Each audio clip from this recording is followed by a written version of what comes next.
Table ছেড়ে বিশ্ববিদ্যালয় ছেড়ে রাজপথে আন্দোলন করতে নেমে আসতে চাই না। আমরা চাই এই কোটা ব্যবস্থার একটি যৌক্তিক এবং স্থায়ী সমাধান হোক।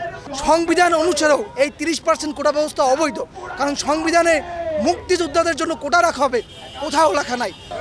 আমাদের যে এক দফা দাবিতে আজকে আন্দোলনটা চলমান আছে, সেই দাবিটা হলো কোটার একটি যৌক্তিক সংস্কার। আমরা আজকে আদালতের যে রায় এসেছে, সেই রায়তে আমরা দেখতে পেয়েছি যে তারা যেই রায়টা স্থগিত করা হয়েছিল কোটা বাতিলটা, সেটা আবার পুনর্বহাল করেছে। কিন্তু আমাদের আজকের যে আন্দোলনটা চলমান আছে, সেই আন্দোলনটা হলো কোটার যৌক্তিক সংস্কার।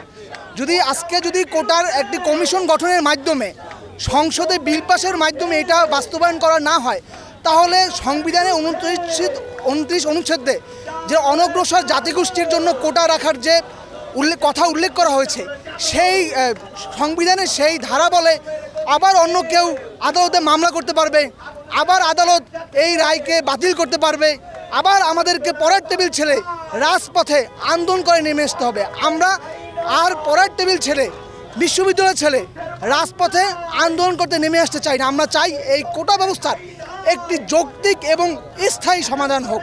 সেই সমাধানটা অবশ্যই সংবিধানের আলোকে অনগ্রসর যারা জাতিগোষ্ঠী আছে, যারা আমাদের সমাজে যারা অনগ্রসর আছে, তাদের জন্য রাখুক, এবং আমাদের প্রতিবন্ধী ভাইরা যারা আছে তাদের জন্য কমিশন গঠন মাধ্যমে ন্যূনতম একটি কোটা বহাল রেখে একটি স্থায়ী সমাধান হোক।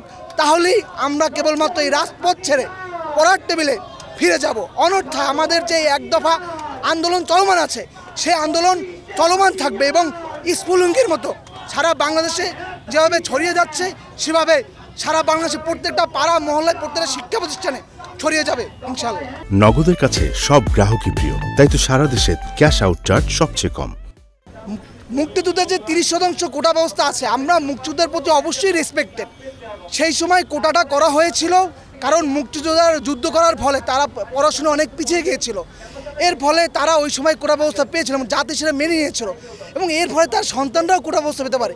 কিন্তু তার নাতিপুতিরা এটা কীভাবে সম্ভব যে একটা থার্ড জেনারেশন, তৃতীয় জেনারেশন পর্যন্ত কোটা ব্যবস্থা থাকে? এটা কখনোই সম্ভব। এবং আপনারা দেখেছেন, আপনাদের অনেক মিডিয়াতে বর্তমান যারা মুক্তিযোদ্ধারা বেঁচে আছে, তারাও কিন্তু এর বিরুদ্ধে কথা বলেছে। তারা আমাদের আন্দোলনের সাথে সংহতি জ্ঞাপন করেছে, এবং সংবিধান অনুসারেও এই 30% কোটা ব্যবস্থা অবৈধ, কারণ সংবিধানে মুক্তিযোদ্ধাদের জন্য কোটা রাখা হবে, কোথাও লেখা নাই। সেখানে বলা আছে অনগ্রসর গোষ্ঠী। আমাদের মুক্তিযোদ্ধা সম্মানিত, তারা বীর যোদ্ধা, তারা কি কোনো দিক দিয়ে বর্তমান সময়ের ব্যবস্থায় তারা কি অনগ্রসর? আপনাদের মনে হয়? কারো কি আমাদের মনে হয় তারা অনগ্রসর? তারা অনগ্রসর, তারা অগ্রসর জাতি। তাদেরকে যে ভাতা দেয়, তাদের ভিতরে যারা অনগ্রসর আছে তাদেরকে ভাতা সহ আরও সুবিধা দেন, তাদের বাসা দেন, তাদের ভাতা বৃদ্ধি করে দেন, তাতে ছাত্র সমাজের কোনো আপত্তি নেই। কিন্তু তাদের তৃতীয় প্রজন্মকেও কোটা ব্যবস্থা দেওয়া হবে, এটা একদম সম্পূর্ণ একটি বৈষম্যমূলক ব্যবস্থা। না, নারীদের জন্য এটা আসলে একটা টেকনিক্যাল বিষয়। দেখেন, এটা একটা স্ট্যাটিস্টিক্যাল বিষয়। মানে আমরা অনগ্রসর জাতিসত্তার কথা বলছি, তো অনগ্রসর জাতিসত্তা আসলে এটা কারা কারা? আমরা তো আমাদের একটা দাবির কথা বলছি। আমরা বলেছি আপনারা একটা কমিশন গঠন করে বাংলাদেশের নারীদের এখন আসলে সেই অবস্থা আছে কি না যে তারা আসলে অনগ্রসর জাতিসত্তা হিসেবে বিবেচিত হতে পারে, আর্থসামাজিক কাঠামো এবং অন্যান্য বিবেচনা। সেরকম যদি হয়, সেটা আমাদের সামনে আপনারা কমিশনের মাধ্যমে আমাদের সামনে তুলে ধরেন। এখন আমার হয়তো মতামত আছে যে না, নারী কোটা না থাকলেও চলে অথবা থাকলেও চলে, মানে দুই ধরনের আলাপই হতে পারে। কিন্তু বাংলাদেশের প্রেক্ষাপটে এখনও নারীদেরকে মানে অনগ্রসর জাতিসত্তা হিসেবে কিছু অংশ মনে করে। তো এটা আসলে আমাদের একটা স্ট্যাটিস্টিক্যাল বিষয়, যেটা সরকার একটা কমিশন গঠন করে করতে পারে, এবং অনগ্রসর কারা আমরা তাদেরকে সর্বনিম্ন কতটুকু কোটা দিব সেটা তারা নির্ধারণ করতে পারে। কিন্তু আমরা কোটা প্রথার বাতিল চাই না, এটা আমাদের মূল কথা।